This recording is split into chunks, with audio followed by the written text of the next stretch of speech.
안녕하세요. 이번 영상에서는 피조물 묵상에 대해서 설명드리겠습니다. 왼쪽에 슬라이드 왼쪽 보시면 제 책 288쪽에 타이틀이 나와 있는데요. 의지 또는 사랑을 위한 영성 수련이라는 제목으로 시작하고 있는데요. 우선 심리적 삼위일체에 대해서 다시 복습을 하겠습니다. 어거스틴은 인간의 마인드, 영어로 마인드 또는 정신 또는 영혼이라고 할 수도 있어요. 안에 삼위일체가 있음을 발견했는데요. 기억은 성부의, 이해는 성자의, 의지 또는 사랑은 성령의 유비라고 할 수 있죠. 영혼의 기억에 이해와 의지가 같이 있는 거죠. 삼위일체라고 하면. 또 영혼의 이해에 기억과 의지가 같이 있고, 또 영혼의 의지 또는 사랑에 기억과 이해도 같이 있다고 말할 수 있어요. 그러니까 우리의 기억이 하나님으로 충만해진다면 하나님에 대한 제대로 된 이해가 나올 것이고, 또 하나님에 대한 이해와 의지도 마찬가지로 또 그것이 온전히 이루어지면 삼위일체적으로 실현된다고 할 수 있습니다. 하지만 또 우리의 정신 또는 영혼의 기억과 이해가 100% 온전해야지만 또 하나님을 경험하는 것은 아니에요. 부분적으로라도 하나님을 경험하게 되면 우리의 기억, 이해, 의지가 또 부분적으로 온전해지면서 하나님을 부분적으로 닮아갈 수 있다고 보여져요. 왜냐하면 우리가 처음부터 100% 하나님을 닮을 수는 없으니까요. 이미 실습한 기도에서 쭉 보시면 오른쪽 슬라이드 오른편을 한번 보시면 일반 특별 양심 성찰하고 하나님의 현존 또는 임재의식의 기도 실습, 여기서 하나님에 대한 기억을 이렇게 되살려서 하나님을 경험하셨을 것 같고요. 예수 기도에서는 예수님의 이름을 부르는 기도를 하잖아요. 그러면 그 예수님의 이름을 부르는 기도문을 통해서 하나님에 대한 기억을 시작하겠죠. 그래서 그 기억을 떠올리면서 하나님에 대한 이해가 이루어지고 또 하나님에 대한 사랑을 경험하는 것으로 진행된다고 볼 수 있습니다. 그 다음에 이제 렉시오 디비나하고 복음서 묵상에서는 하나님의 말씀에 대한 이해가 주어지면서 주님을 경험한다고 이해할 수 있습니다. 이제 성령께서 하시는 사역을 보시면 지금도 성령께서는 피조물에게 생명을 유지하게 하시고요. 또 피조 세계인 이 세상을 지금도 주관하시고 또 기도에 응답하시죠. 또 성령의 은사를 통해서 하나님의 능력을 체험케 하시는 성령님의 사역이 있죠. 그래서 피조물 묵상을 통해서 하나님의 사랑, 성령 하나님의 능력을 경험한다고 볼 수 있습니다. 이 슬라이드에서는 제가 이제 심리적 삼위일체를 평면에 펼쳐놓은 건데 좀 산만하죠. 그러고 보니까 뭐 피카소의 화법 뭐 이런 것 같은데 제가 피카소에 대해서 잘 알지는 못해요. 하지만 이 평면을 입체적으로 이렇게 한번 표현해 봤어요. 그래서 감히 심리적 삼위일체를 입체적으로 표현하려고 노력을 했는데, 중요한 거는 기억, 이해, 의지 또는 사랑이 이렇게 불가분의 관계로 중첩되어 있다. 이것이 이제 가장 중요한 개념이라고 말씀드릴 수 있어요. 그 다음에 또 중요한 포인트가 이제 컨템플레이션인데, 컨템플레이션은 이제 관상이라고 번역되어 왔죠. 그래서 일반적으로는 볼관자에다가 생각 상자잖아요. 근데 이제 제가 책에서도 언급한 적이 있지만 우리가 하고 있는 메디테이션, 즉 묵상 기도는 실은 묵언 기도에 가까워요. 그래서 이 메디테이션이 말은 안 하고 생각을 하는 것이잖아요. 그렇다고 하면 메디테이션이 오히려 관상이고 컨템플레이션은 묵상이라고 해야 되겠죠. 그래서 생각을 잠재운다고 해야 되는데 뭐 어쩌겠어요. 뭐 이미 이제 관행처럼 돼버려가지고 저 혼자 되돌리기도 어렵고 또 괜히 또 혼란을 가정시킬 수 있으니까 그냥 해왔던 대로 영어를 쓰기도 하는 것도 괜찮을 것 같아요. 근데 이제 본래의 의미는 알고 사용하는 편이 좋겠어요. 원래 컨템플레이션은 하나님과의 일치의 상태, 또 일치의 단계를 의미하지만 기도 방식을 의미할 수도 있어요. 이럴 때는 이제 하나님을 오랫동안 사랑의 눈으로 응시하는 것이라고 말할 수도 있습니다. 그러니까 피조물을 오랫동안 성령님의 사랑을 기대하면서 응시한다면 성령 하나님을 경험하게 된다라고 말씀드릴 수 있어요. 우선은 이제 피조물에 대해 생각해 보면 창세기 첫 부분에 하나님께서는 시간과 공간, 즉 물질이 포함된 공간을 만드셨다는 것을 알 수가 있죠. 우리 인간에게 있어서 시간은 계속 직선적으로 흘러가요. 뭐 이렇게 타임머신 이런 거 없어요. 근데 시간을 만드신 하나님은 어거스틴은 어떻게 이해했냐면 하나님은 과거와 현재와 미래를 동시에 보신다고 그렇게 이해를 했어요. 그래서 하나님 안에 시간이 있는 거죠. 그러니까 하나님은 전지하신 거죠. 모든 것을 아실 수 있는 거죠.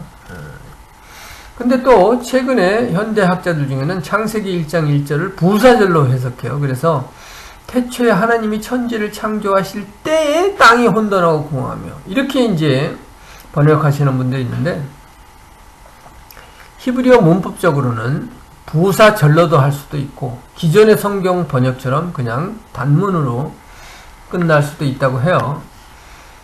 만약에 이렇게 부사절로 해석을 한다면 시간과 공간이 이미 있는 거잖아요. 그렇다면 어떻게 보면 또 하나님의 창조를 부인하는 주장의 근거가 될 수도 있고 하지만 설사 그게 문법이 맞다고 하더라도 그 시간과 공간은 그럼 도대체 뭐 어떻게 비롯된 것이냐 하는 의문은 또 이제 남을 수가 있어요. 근데 이제 여기서 우리가 이제 굉장히 중요한 건 뭐냐면 천지가 얼마나 크냐인 건데 우리 태양계가 속한 은하계를 밀키웨이라고 하더라고요. 근데 이 은하수를 가로질러 가는 데만 빛의 속도로 10만 년 이상 걸린다고 해요. 근데 이제 우리 은하계하고 가장 가까운 은하계가 안드로메다 갤럭시인데 거기까지 또 가려면 200만 광년이 걸린다고 해요. 이거 어떻게 측정했는지 제가 잘 알 수는 없는데 근데 이제 이런 은하계가 한두 개 있는 게 아니에요. 우주에 얼마 있냐면 2천만 개에서 2조 개 정도 있다 그래요. 별이 그 정도 있는 게 아니라 은하계가 그 정도라고 하는 거니까 거기다가 더 기가 막힌 것은 이 우주 공간은 계속 팽창 중이라고 해요. 그런데 이 우주를 창조하신 하나님은 또 무한하시다고 해요. 그러니까 도저히 상상이 안 가는 거죠. 그래서 아마도 우주 과학자들 중에 기독교 신자들이 많을 수밖에 없는 게 아닌가 하는 생각이 들어요. 근데 또 특이한 것은 이렇게 어마무시한 우주를 보면서도 하나님의 존재는 알 수 없다고 하시는 분들도 참 대단하시죠. 전에 교재를 설명드린 책 중에 디오게네스 알렌이라는 분이 쓴 Spiritual Theology, The Theology of Yesterday for Spiritual Help Today라는 책이 있어요. 다음 슬라이드에 이제 사진 다시 붙여놨는데 여기서 이제 챕터 8의 타이틀이 The Book of Nature인데 여기서 피조물 묵상에 대해서 아주 간결하면서도 아주 깊이 있게 다루고 있어요. 그래서 지금 보시면 기도할 수가 없으니까 나중에 방학 때 한번 읽어보시고요. 웬만한 신학교 도서관에 있어요. 근데 이제 가서 책 한 권, 책의 그 챕터 8을 복사해서 읽으시면 좋고, 물론 다 읽으시면 좋죠. 근데 이제 책을 구하기 어려운 분들에게는 제가 캡처해둔 사진 파일이 있어요. 그래서 이게 저작권에서 입에 안 되면 보내드리고, 근데 지금은 우선 이제 실습하시는 게 중요하죠. 그래서 이 책에서는 교부들을 비롯한 탁월한 영성가들에 대해서 자연에 대해서 설명한 영성가들에 대해서 이야기하고 있는데요. 과거에는 과학이 발달하기 전에 교부겠죠. 당시의 과학 지식으로 창세기를 설명하는 우리도 있었는데 중요한 것은 창세기는 과학적으로 우주의 탄생 과정을 설명한 책이 아닌 게 제일 중요하고요. 그 다음에 이제 현대 과학으로 봐도 우주는 시작점이 있다는 것은 부인하기 어렵고, 또 우주는 또 발전 과정에 있다는 것, 이것도 또 부인하기 어려운 것 같아요. 근데 결국에는 우리 인간의 그 논리적인 사고, 이성으로는 하나님의 창조를 증명할 수도 없고 부인할 수도 없어요. 근데 결국은 그래서 하나님을 믿거냐 말 거냐, 이게 믿음의 문제에 귀착된다고 볼 수 있는데, 그 다음에 또 하나 이제 짚고 넘어가야 될 게, 창세기 1장 처음부터 6째 날까지 모든 생물과 무생물이 창조되어 있죠. 그래서 이제 하나님은 모두 좋았다고 하셨는데, 지금 우리가 보는 성경에는 좋았다라는 문구가 없어요. 그래서 어떤 분은 또 공중의 권세를 암시한다, 뭐 이렇게 얘기하시는 분도 있는데, 70인역을 보면 둘째 날에도 좋았다라는 문구가 있어요. 그래서 이제 7번이라고 얘기를 한 건데, 70인역은 많은 영성의 대가들이 참고한 성경이에요. 그래서 좋았다라는 문구가 없다는 사본을 근거로 하나님의 창조에 무슨 문제가 있다, 이렇게 얘기하는 것은 좀 말이 안 되는 것 같고, 그렇다고 해서 둘째 날에 좋았다라는 문구가 있다라고 한다고 해서 성경이 오류가 없다는 것을 위배된다, 뭐 이렇게 얘기하는 것도 말이 좀 안 되는 것 같아요. 그래서 중요한 것은 생물을 묵상하든지 무생물을 묵상하든지 둘째 날에 하늘을 묵상하든지 하나님의 사랑을 경험하지 못할 이유는 없는 것 같아요. 왜냐하면 피조물에는 하나님의 흔적, 또 하나님의 손길, 또 능력이 나타나는 것이니까요.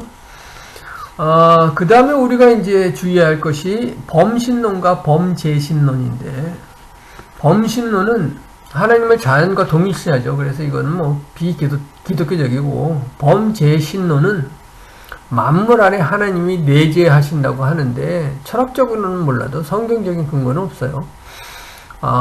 인간은 하나님의 형상과 모양으로 창조되었어요. 하지만 성경적으로 그 외의 만물은 하나님의 신성을 보여줄 수는 있지만 하나님이 그 안에 계신다고 말할 수는 없는 거죠.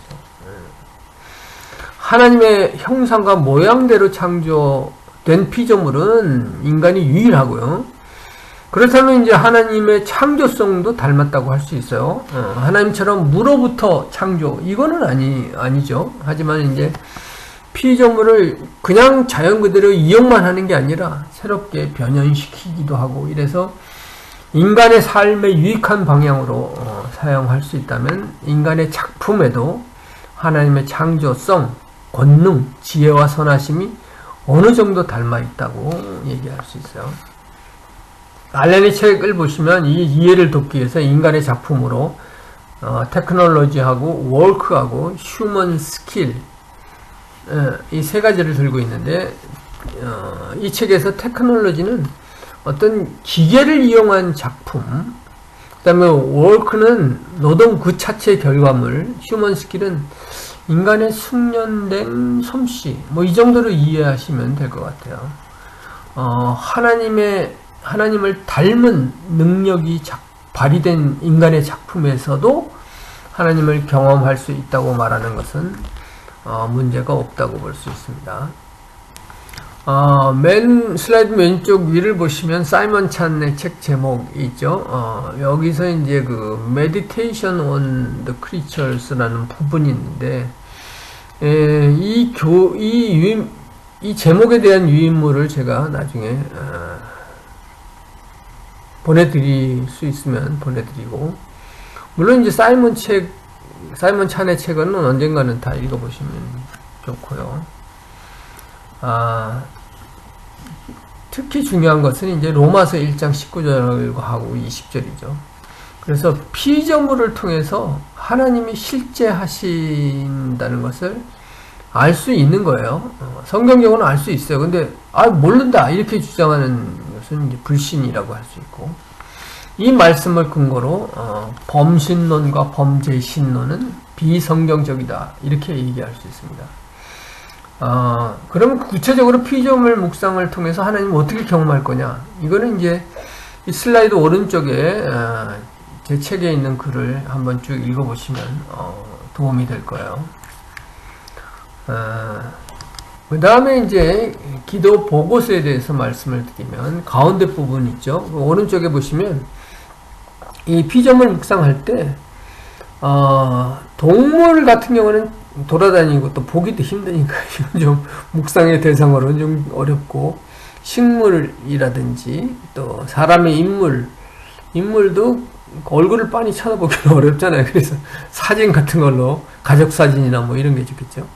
그런 거 해도 되고, 자기 자신에 대해서 기도를 하는 것도 괜찮을 것 같아요. 그리고 이제 인간이 만든 작품, 물건, 뭐 이런 것도 괜찮을 것 같은데, 이걸 이제 선택해서 이제 총 6개가 되겠죠. 묵상해서 이제 한번 묵상할 때마다 기도 보고서를 이제 보내시면 되는데, 1차 한번 기도하고 내가 반복 기도를 하고 싶다 이럴 때는 다른 그 피조물을 선택하지 말고 반복 기도를 해서 그 보고서를 제출하시면 됩니다. 그래서 기도할 때마다 기도 보고서를 저한테 보내주시면 총 6개가 되겠죠. 그렇게 이제 실습을 하시면 되고요.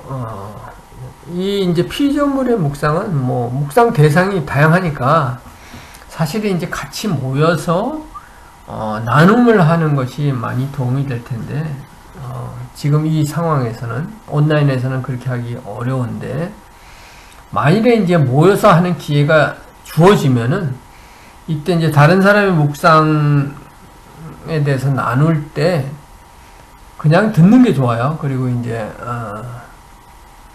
다른 수련생은 뭐 꼬치꼬치 이렇게 묻고 또 가르치려고 뭐 잘못됐느니 뭐 이게 성경적이 아니라 이런 얘기 할 필요 없고, 그냥 한 번 정도, 2번도 좀 많을 수도 있어요. 한 번 정도 그냥 겸손하게 물어보는 것으로 나눔의 시간을 하는 것이 좋을 것 같아요. 피조물에 대해서는 이상으로 여기서 이제 마치고요. 다음에는 향심 기도에 대해서 설명을 드리도록 하겠습니다. 감사합니다.